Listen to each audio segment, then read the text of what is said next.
जय गुरुदेव सभी को। उपासना समर्पण योग के अंतर्गत हम लोग रिव्यू करते हैं कि गुरुदेव ने नेक्स्ट अगले 2 टॉपिक में क्या बतलाया। आज के 2 टॉपिक है अपने अंतः के देवता को जगाइए और दूसरा टॉपिक है हर दिन नया जन्म हर रात नई मौत।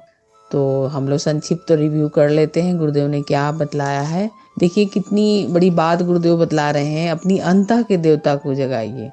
हम सबको देखिए आज क्या बतलाते हैं। यहाँ गुरुदेव बोल रहे हैं कि हम सब मानव जीवन तो जानते हैं कि बहुत ही ईश्वर का बहुमूल्य अनुदान है, और गुरुदेव हम सबको यहाँ बतला रहे हैं कि मनुष्य जीवन अन्य जीव प्राणियों से अलग है, विशेष है, और हम सब यहाँ पेट प्रजनन तक ही सीमित रहने नहीं आए हैं। हमारा जीवन हमारा उद्देश्य क्या है ये हम सब जाने, लेकिन यहाँ गुरुदेव बहुत ही एक मार्मिक तथ्य बतलाया है कि मनुष्य की स्मृति जो है, याद करने की क्षमता जो है बहुत ही विलक्षण है, लेकिन दुर्भाग्यवश वह भूल गया है कि वह कौन है और उसका उद्देश्य क्या है। उसको जीवन जो मिला है उसके जीवन का उद्देश्य क्या है, उसका जो आत्म स्वरूप है वो क्या है। वो अपने आप को भूल गया है। सब कुछ याद रखता है वो, लेकिन वो स्वयं को ही भूल गया है, क्योंकि भौतिक जगत की इतनी चकाचौंध में हम उलझ गए हैं कि हम सब कुछ पाकर भी, मतलब वो नश्वर चीज़ों को पाकर ही हम इतने ही उद्वेलित हो गए हैं कि उसके बावजूद भी हम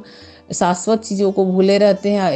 इसका परिणाम क्या है कि हम उद्विग्न रहते हैं, खिन्न रहते हैं।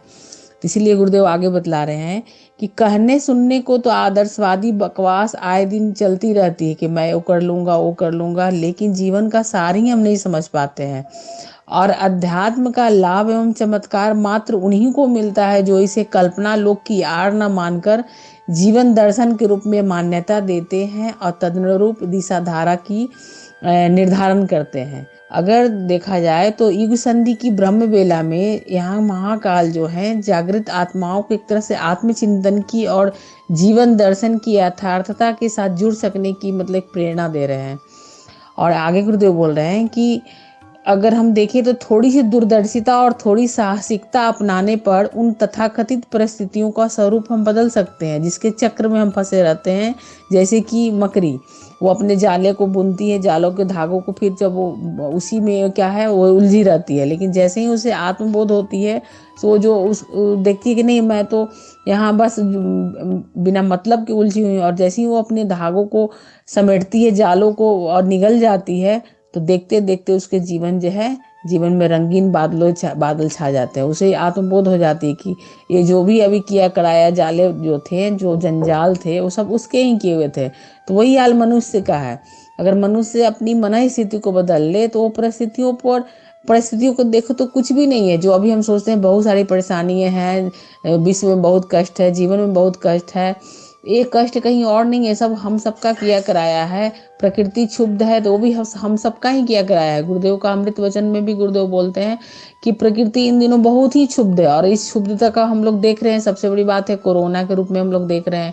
इससे ज़्यादा क्या प्रकृति क्षुब्ध होगी कि हम सबको एक औकात बता दी है कि हम सोचते हैं हम इधर कर लेंगे उधर कर ले, हम वो सब कुछ कर सकते हैं, लेकिन जब प्रकृति को हम छेड़ते हैं, जब वो क्षुब्ध होती है, तो देखिए उसकी सजा हम लोग कैसे सामूहिक रूप से भुगत रहे हैं। यही आपदा है, और इस आपदा काल में गुरुदेव हम सबको एक तरह से आमंत्रित किए हैं अपनी विशेषताओं को समझने के लिए कि हम सब विशेष हैं। मनुष्य जीवन सिंपल नहीं है। मनुष्य चाहे तो वो हर कुछ कर सकता है, जो एक भगवान, मनुष्य को एक भगवान बना सकता है, मनुष्य को इंसान से भगवान के रूप में तब्दील कर सकता है। और हम सब जानते हैं कई ऐसे लोगों को हम लोग पढ़े भी हैं, जाने भी हैं, ऐसे कई महापुरुष हुए भी हैं, और कई ऐसे निर्कृष्ट लोग भी हैं जो अपने जैसे ही सदचिंतन करना शुरू किया और उसे अपने अर्थार्थ रूप में जीवन में उतारना शुरू किया, तो देखिए वो कैसे उत्कृष्ट बनते चले गए और एक साधारण से मानव से महामानव बन गए। तो यहाँ गुरुदेव आगे बोल रहे हैं कि सामान्यतः मनुष्य जीवन की गरिमा का समुचित उपयोग विश्व उद्धान को सुरमय बनाने में योगदान देकर इस सुअवसर को सार्थक बनाने में ही है। पेट प्रजनन तक अन्यान्य प्राणियों को सीमित रहना शोभा देता है, लेकिन मनुष्य को नहीं। लेकिन हम क्या कर रहे हैं, इस सुअवसर को, यानी कि जो मानव जीवन मिला है उसको वासना तृष्णा लोभ में इस तरह से जो है हम अपने आप को उलझाए हुए हैं कि हमारी जो माया इन सब के प्रति है वो छाया की तरह हमारे आगे पीछे चल रही। लेकिन जैसे ही हमारे जीवन में प्रकाश आती है, देखते हैं ना, कभी कभी हम लोग देखते हैं कि प्रकाश जैसे ही जीवन में आते हैं, यानी कि ऐसे भी समान रूप से कोई प्रकाश में हम आते हैं, देखा जाए जनरली तो छाया क्या होती है, हम सबके पीछे हो जाती है। तो वही गुरुदेव बोल रहे हैं कि माया छाया की तरह है।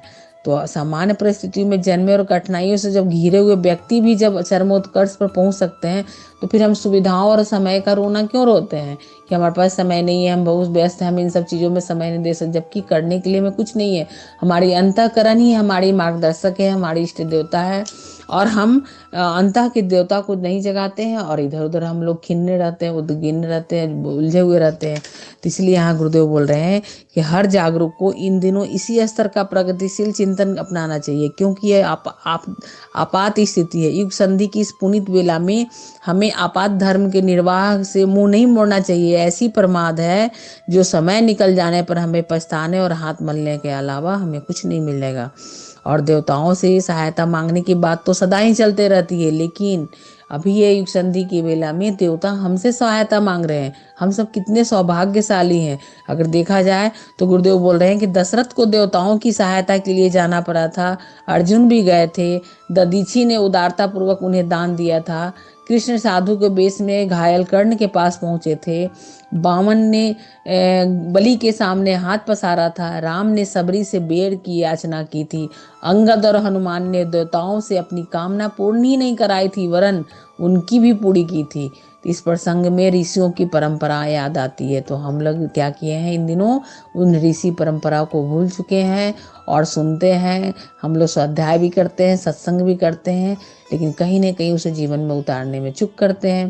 तो यहाँ आगे फिर गुरुदेव बोल रहे हैं कि चाणक्य ने चंद्रगुप्त से, और समर्थ रामदास ने शिवाजी से, और परमहंस ने विवेकानंद से, और सबसे बड़ी अभी हाल के दिनों में उदाहरण हमारे गुरुदादा ने गुरुदेव से, जो जी खोलकर अपनी सत्पात्रों पर लुटाया और उनसे जो सहायता मांगी। और देखिए हमारे गुरुदेव ने जब गुरुदादा को जो सहायता दी, अब देखिए आज उनका जीवन धन्य हो गया और वो स्वयं भगवान बन गए हैं और वही महाकाल के रूप ले लिए हैं। और महाकाल के स्वरूप में देखिए हम सबको आमंत्रित कर रहे हैं। तो अपनी अंतः की देवता को जगाने की, बस हमें कहीं और मंदिरों और मस्जिदों में जाने की जरूरत नहीं है। अपने जीवन में ही उपासना से नियमित बनने की बात यहाँ गुरुदेव बोल रहे हैं, संयमित जीवन करने की बात कर रहे हैं। और अंतः की देवता की जगाने के लिए कुछ हमें स्पेशल कोर्स करने की जरूरत नहीं है। बस हमें हर दिन जो है, यहाँ आगे का टॉपिक में ही हमें देखिए हमारे इस क्वेश्चन का आंसर है कि हर दिन नया जन्म और हर रात नई मौत। तो आगे के टॉपिक में गुरुदेव बोल रहे हैं कि ये हर दिन नया जन्म हर रात नई मौत, जैसा कि शांति कुंज से आत्मबोध साधना जो है, इसका मतलब ही होता है कि हर दिन नया जन्म, और तत्वबोध साधना यानी हर रात नई मौत। तो इससे यहाँ गुरुदेव बोल रहे हैं कि उपासना के लिए सर्वोत्तम काल संध्या काल माना जाता है, इसलिए दैनिक उपासना का नामकरण ही संध्या वंदन कर दिया जाता है। और हम सभी जानते भी हैं कि दो समय का मिलन होता है उसे को ही संधि कहते हैं, और इस संधि से ही संध्या वंदन कहलाता है। तो यहाँ गुरुदेव बोल रहे हैं कि दैनिक नित्य कर्म में संध्या वंदन का अपना महत्व है, उसे तो यथावत चलने ही देना चाहिए। साथ ही उस ब्रह्म संध्या को भी अपनी साधना क्रम में सम्मिलित रखना चाहिए, जिसका एक सिरा आत्मबोध और दूसरा तत्वबोध है। तो आत्मबोध में हम लोग जानते हैं कि भगवान से प्रार्थना करते हैं कि हे प्रभु, हम भी कुछ ऐसा करें कि हमारा ध्यान निरंतर आपकी ओर हो। और तत्वबोध साधना में हम अपनी आकलन करते हैं कि आज के दिनचर्या हमने जो सोचा था, जो सुबह आत्मबोध में संकल्प लिया था, उसको निभाने में कोई त्रुटि तो नहीं रह गई, कोई आलस्य तो नहीं रह गया। तो उसे हम अगले दिन पुनः कोशिश करते हैं कि वैसी आलस्य को हम ना दोहराएं, वैसी प्रमाद को ना दोहराएं। तो इसी तरह यहाँ गुरुदेव बोल रहे हैं कि घड़ी में जल्दी सोने वाले की नींद जल्दी खुलती है और देर से सोने वाले की देर से, इसलिए इस आत्म संध्या वंदन के लिए कोई घड़ी का कोई हिसाब नहीं नियत किया गया है। क्योंकि अभी देखिए सभी लोग जॉब करते हैं, रात्रि जॉब भी करते हैं, तो बहुत लोग अर्ली मॉर्निंग ही सोते हैं। तो इसलिए आपके नींद के हिसाब से यहाँ गुरुदेव कितना सिंपल सा हम सबको सब कुछ तरीका बता दिया है, उपाय बता दिया है, मार्गदर्शन दिया है कि आप अपनी नींद के हिसाब से, जब आप जगे तभी वो आपके लिए प्रातः काल है, और जब आप सोए तभी वो आपके लिए मतलब रात्रि काल है। और न्यूनतम 15 मिनट रखें, उस समय उठें तो आप आत्मचिंतन करें, जब सोने जाए तो उस समय भी आत्मचिंतन करें। तो इस तरह सबसे अधिक विचार करने योग्य तथ्य यह है कि भगवान ने इतना सुविधा संपन्न अनंत संभावनाओं से ओतप्रोत हमें मनुष्य जीवन दिया है, तो इसके उद्देश्य को हम जाने। तो इस तरह हमें भगवान भी है एक तरह से पुकार रहे हैं, उनकी इस आमंत्रण को स्वीकारें और प्रयास करें कि उपासना से अधिक अपनी अंतः की शक्ति को जगाएं, अपनी अंतर को जगत के जगाएं। जैसे ही अंतः की जगती हो जाएगी तो होली की भी मस्ती वहाँ आ जाएगी। तो होली कुछ और नहीं है। देखिए, अगर होलिका दहन का हम लोग अर्थ जाने तो ये ममता, समता, एकता का प्रतीक है।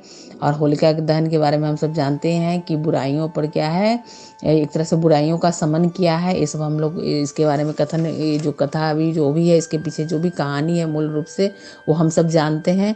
तो मेन स्वरूप को हम जाने, हर पर्व त्यौहार जो हमारे भारतीय पर्व है सबका कुछ न कुछ मुख्य उसके उद्देश्य है, उसके पीछे मूल्य तथ्य क्या है उसको हम जाने। तो जब हम उसे करते हैं तो ये असाधारण सौभाग्य हम सबको भी मिला है इस युग संधि की बेला में कि हम सब मानव जीवन प्राप्त किए हैं, हम सबको गुरुदेव मिले हैं और युग संधि की बेला है। तो अंत की देवता को अगर अभी न हम जगाएंगे तो आज होली के पर्व के दिन ये रिजोल्यूशन हम सब लें कि हम सबके अंदर जो कमियां है, जो इस अपने अंतःकरण की तुष्टिकरण के लिए, अपने अंतःकरण को जगाने में जो बाधाएं उत्पन्न करती है उसे दूर करने का प्रयास करें। तो जितना ही हम अपनी धुलाई करते चले जाएंगे वैसे ही हमें हमारे प्रभु का रंग हम सब पर चढ़ने लगेगा।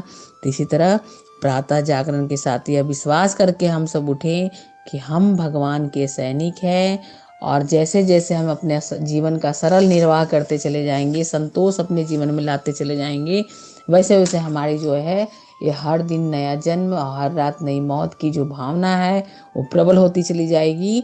और इस तरह जीवन का जो है हमारी आरंभ से अंत को अगर हम अच्छी तरह से समझ लेते हैं तो हम सब अपनी स्मृति को कभी नहीं भूल सकते हैं कि हम क्यों आए हैं, हमारा आने का मतलब उद्देश्य क्या है, हम मानव जीवन क्यों प्राप्त किए हैं।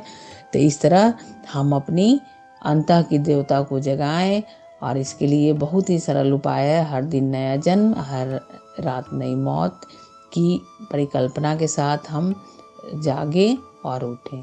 तो जय गुरुदेव। जिन्हें आज समय मिले आज सुने, कल भी सुन सकते, इसलिए अब अल्टरनेट डे हम लोग मिलेंगे। चूँकि ये रूटीन में चल रहा था तो मैं बहुत सुबह से सोच रही थी कि मैं क्या करूँ ना करूँ, लेकिन गुरुदेव ने मुझे समय दिलवा दिया कि मैं आप सबके सामने फिर एक नई ऑडियो के साथ आज होली की पावन पर्व के दिन भी उपस्थित हो पाई हूँ उनके कारण ही। तो जय गुरुदेव, सभी को धन्यवाद। ओम शांति। खूब अच्छे से आप लोग होली की मतलब क्या बोलते हैं उसको, आप लोग होली की खूब सारी जो ऊर्जा होती है वो लें, होली के मूल स्वरूप को समझें और अपनी अंतःकरण में उसे उतारने का प्रयास करें। और आज से कोशिश करें कि हम सब अपनी अंतः की देवता को जगाएं। हे गुरुदेव, एक एक क्षण एक एक पल बहुत ही कीमती है, हम सब अपना सदुपयोग करें, इसी प्रार्थना गुरु सत्ता से है। जय गुरुदेव, सभी को धन्यवाद। ओम शांति।